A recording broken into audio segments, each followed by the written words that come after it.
Olá, meu nome é Raimundo, eu sou obreiro da Casa do Senhor, professor de escola bíblica dominical, superintendente, e nós vamos estar aprendendo um pouco da nossa lição, que é dia 26 de julho de 2020, a lição de número 4, que tem como título A Construção do Templo enfrentou oposição. O textuário diz assim: assim edificamos o muro, e todo o muro se cerrou até a metade, porque o coração do povo se inclinava a trabalhar. Neemias capítulo 4, versículo 6. A verdade prática fala: se confiarmos verdadeiramente em Deus, venceremos todas as resistências do maligno. Essa lição está baseada no livro de Esdras, capítulo 4, versículos 7, 9 e do 11 ao 13. Versículo 15 também, 16 e do 21 ao 24. Essa lição é uma lição maravilhosa para nós aprendermos cada dia mais a respeito do Senhor. Nós vemos, irmãos queridos, que o altar do sacrifício já tinha sido restaurado. O sacrifício e a expiação pelo pecado sendo oferecido ao Senhor. No livro de Esdras, capítulo 3, versículo do 2 ao 4.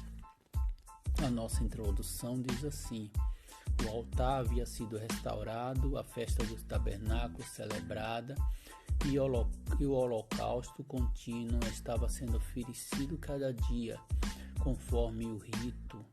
A vida espiritual dos judeus havia retornado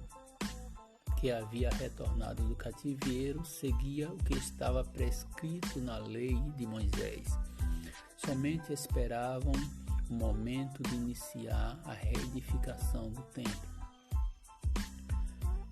Nós aprendemos nas lições passadas que Deus, usando o profeta Jeremias para profetizar sobre os 70 anos de cativeiro babilônico por causa do pecado do povo. E o povo estava em pecado, não via o profeta Jeremias, preferia fazer vistas grossas, quando de repente Deus usa Nabucodonosor como instrumento de punição para Israel por causa do pecado. E Nabucodonosor invade o reino do sul, Judá, e leva cativo os ricos, os nobres, deixando na terra os camponeses e as pessoas mais pobres. No reino do norte também, capital Samaria, a Síria invade Samaria, levando também os nobres e os ricos lá de Samaria, deixando os pobres e camponeses, sendo que esses camponeses se misturam com as pessoas da terra, e aí nasce ali os samaritanos, que eram uma raça mista, uma mistura de judeu com pessoas de outras terras, da qual não se dava com os judeus, os samaritanos, por causa disso.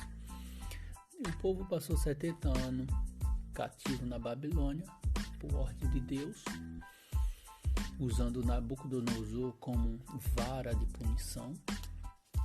E logo após, Deus usa Ciro, o rei persa, como instrumento de bênção para libertar, para ordenar o povo que volte para sua terra, para reconstruir o templo que estava destruído 70 anos depois.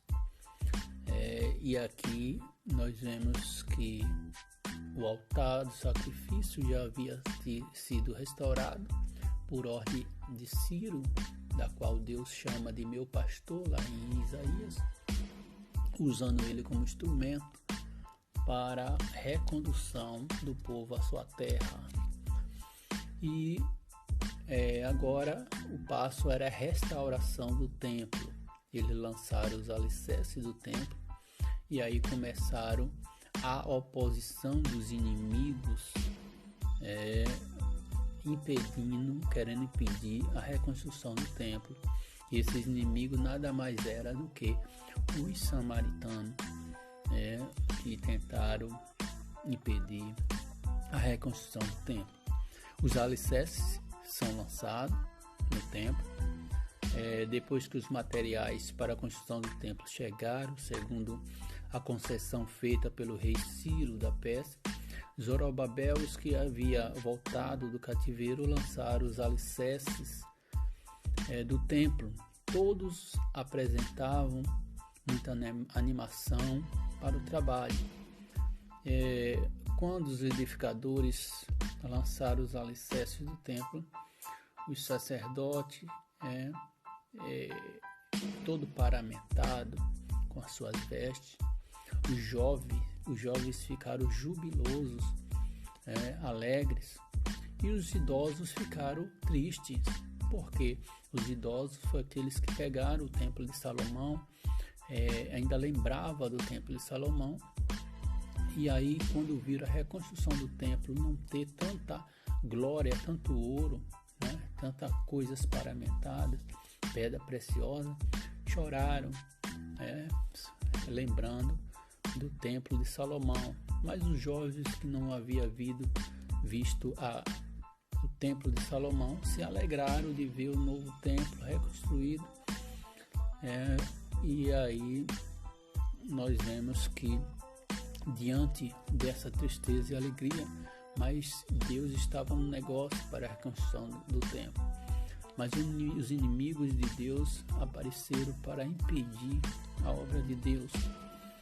O lançamento dos alicerces foi celebrado com uma solenidade. Os sacerdotes paramentados com trombetas, os levitas, filhos de Asaf, com saltérios para louvarem ao Senhor, conforme o que estava instituído pelo rei Davi. Todos os que assistiam ao lançamento dos alicerces ficaram com sentimento de alegria, e suas vozes se ouviam de longe, segundo Esdras, segundo o livro de Esdras, capítulo 3, versículo 12.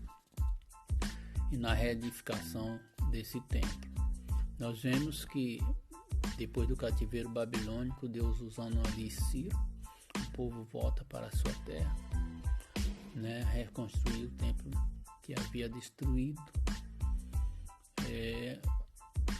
e o povo encontra uma grande oposição para impedir a construção do templo que havia sido destruído.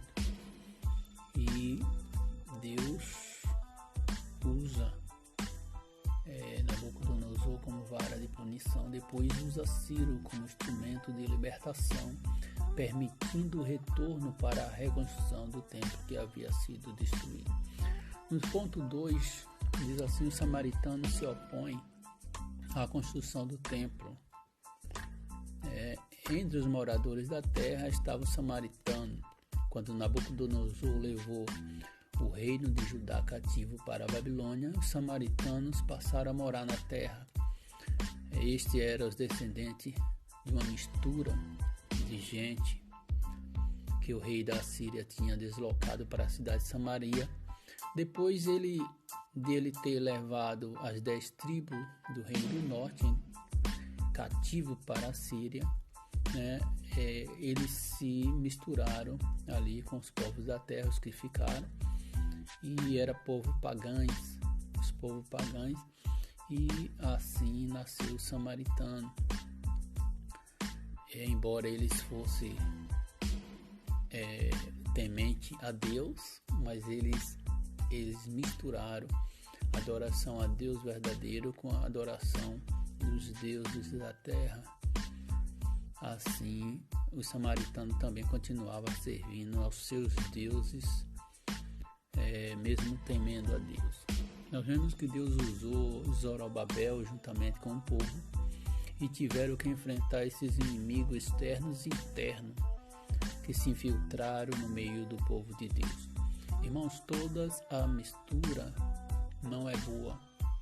Quando você se mistura, principalmente com pessoas que não prestam, pessoas que não têm uma boa índole, a tendência é você parecer com ele. A Bíblia diz que o Senhor plantou o trigo no campo, mas veio a noite e o inimigo lançou o joio. Eu sempre falo que é mais fácil um exército fora da fortaleza do que um inimigo dentro, infiltrado. Então, não se misture. Você foi separado por Deus, mesmo que as pessoas tentem ali lhe conduzir, impedir a obra de Deus na sua vida. Se afaste, tente se afastar e se manter fiel ao Senhor. Os samaritanos tentaram frustrar a construção do templo. A maldade samaritana levou eles a enviar uma carta ao rei da Pérsia, contendo acusações mentirosas contra os judeus. E o rei recebeu aquela carta e não conhecia bem o assunto e mandou parar a obra de Deus. Os judeus seguiam, nós vemos, irmãos, que o samaritano, desde essa época, passou a não se dar com os judeus não se dá com o samaritano. E Jesus quebra essa divisão, trazendo salvação também para todos, assim como os judeus, como os samaritanos. A Bíblia diz que em João capítulo 4, que era necessário Jesus passar em Samaria, e lá ele tem um encontro com a samaritana. E através da palavra de Deus, na vida de Jesus, ele transforma a vida daquela samaritana. Ela passa a ser uma missionária. Os samaritanos foram grande pedra de tropeço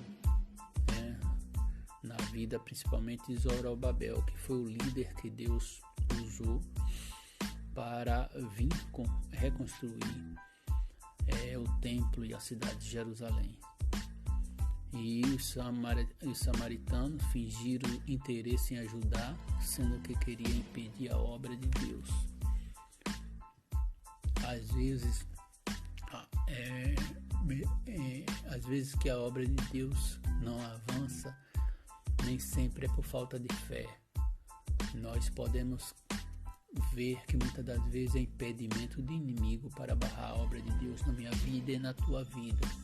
Mas não pare, porque Deus não quer que nada impedir a obra dele na tua vida.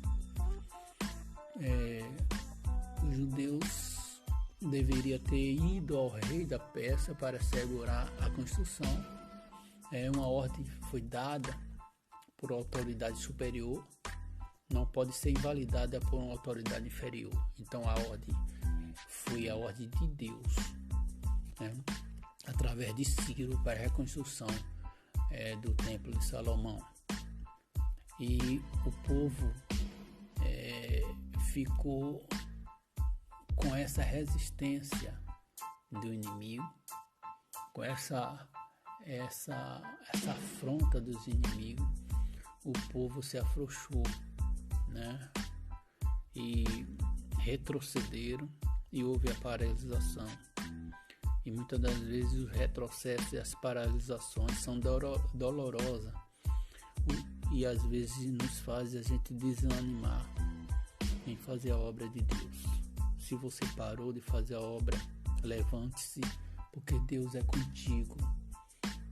A Bíblia diz que não é por força nem por violência, mas pelo Espírito do Senhor, o Senhor dos Exércitos. Então, a mensagem de Deus para Zorobabel, quando Deus usa o profeta para dizer para eles continuar a obra, para eles não parar, porque essa luta não é contra a carne nem o sangue, mas Deus está no negócio. A Bíblia diz que se Deus não guardar a fortaleza, em vão vigia a sentinela. Deus está conosco. Os judeus se entristeceram, né, quando viram a afronta do samaritano querendo impedir a obra de Deus. Os alicerces do templo já haviam assentado. O povo começou a louvar, e os inimigos começaram a querer impedir a obra de Deus, né? Mas a alegria dos inimigos de Deus é passageira. Vai chegar um dia que toda injustiça contra o povo de Deus vai cair por terra. Esse mundo parece que está de cabeça para baixo, como um cavalo desenfreado. Mas vai chegar um dia que Deus vai puxar as rédeas e vai dizer: até aqui, basta. E uma das piores coisas que acontece com o povo de Deus é quando ele se desanima por causa das lutas, por causa das provas, por causa dos inimigos que tentam nos destruir. Por isso eu quero te dizer: persevere, porque a Bíblia diz em Mateus capítulo 24 que aquele que perseverar até a morte será salvo.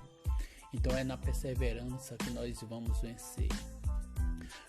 Quando o desânimo espiritual bate a nossa porta, nós temos que olhar para o céu, e ver que nosso socorro vem do Senhor, que nós possamos ter bom ânimo, que Deus está conosco, como diz lá em Isaías 41, versículo 10. Não temas que eu sou contigo, não te assombres que eu sou teu Deus. Eu te ajudo, te esforço e te sustento com a destra da minha justiça. Todos que se levantarem contra ti tornar-se-ão em nada, porque eu te tomo pela tua mão direita e te digo: não temas. Deus é contigo. Não esmoreça, não baixe a cabeça. Mesmo diante das lutas, diante das provas, enquanto nós estivermos nesse mundo, nós vamos passar por situações difíceis, mas que nós não venhamos esmorecer, e olhar para o céu, de onde vem nosso socorro. A Bíblia fala que nosso socorro vem do Senhor, o Senhor que criou os céus e a terra. Que Deus em Cristo abençoe a todos, e que a graça do Senhor Jesus esteja sobre a vida, sobre a casa de cada um de vocês. Amém. Boa noite, bom dia, boa tarde.